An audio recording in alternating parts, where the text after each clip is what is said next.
Welcome everyone to the Fact or Fiction podcast, where we take a look at trending topics and analyze if it's fact or fiction.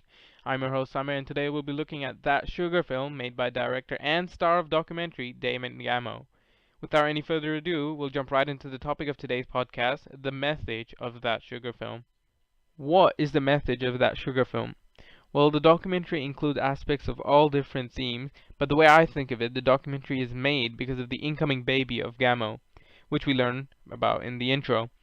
And his thought process while making the film is, how does sugar affect the body to decide if his baby should or should not be able to consume sugar? So in my mind, the main topic is, how does sugar affect the body? But you might ask, how do I know this? Well, that's what I'll try to prove in this podcast.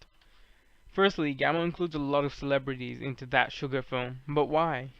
Well, there's no denying that a long documentary is boring, and if his topic is also very general and uninteresting, like how does sugar affect the body, the viewers aren't gonna like it. I mean, we all know what sugar is and that it's bad for your health to some extent.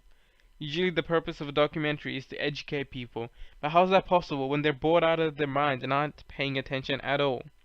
So to counter that, putting something like a celebrity or a social figure will jumpstart the viewer's attention. Let's take Brenton Thwaites into account. A talented and handsome young actor, no doubt about it. In the film, Gamo shrank to a microscopic level to enter his body and show the viewers what sugar did inside the body. Now, most of the scene actually took place inside Brenton's body, which is basically green screen, as essentially that was what Gamo needed to show the viewers. But by occasionally putting Brenton's shot, the viewers started paying attention to what is happening. It also has the chance to make the viewers pay more attention to the whole film, as they'd be expecting another cameo or something of the sort.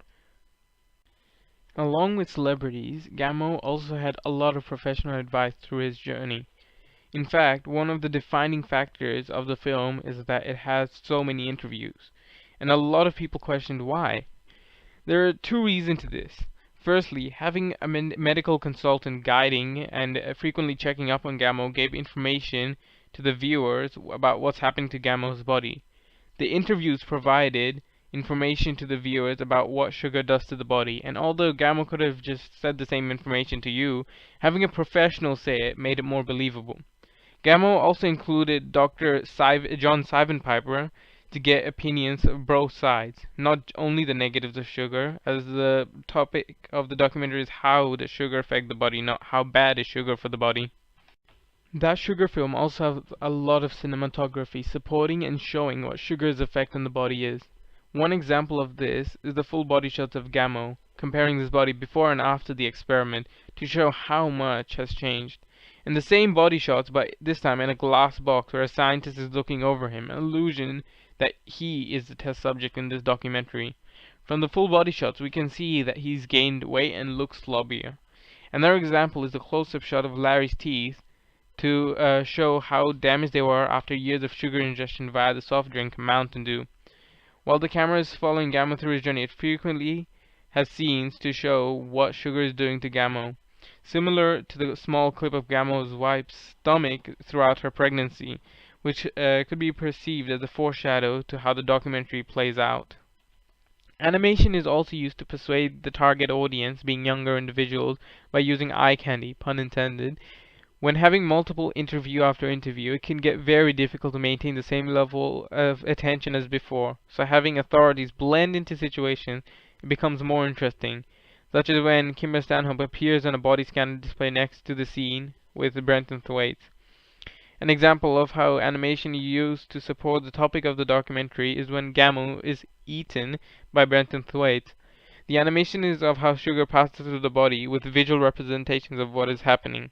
It makes watching the documentary more enjoyable while making the overall message more believable.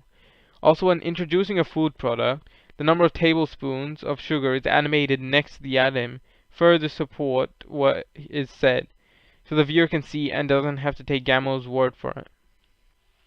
Well, to wrap everything up, I'd like to thank all of you for tuning into today's podcast where we dissect why the topic of the sugar film is how sugar affects the body. Tune in next time when we check out why dogs die by eating chocolate.